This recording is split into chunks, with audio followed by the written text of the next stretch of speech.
There I was. Si JM, kulang po yung pakikisama niya. Nahihirapan din po siyang express ang sarili niya. First night ko dun, yung bahay, masyadong mabigat, masyadong dark ba? Then you came, you brought me out of the shell.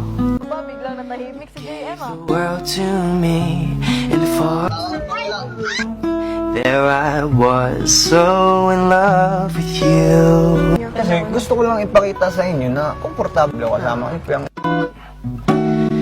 You gave me a reason for my being, and I love what I'm feeling. You gave me a meaning to my life, and I've gone beyond existing.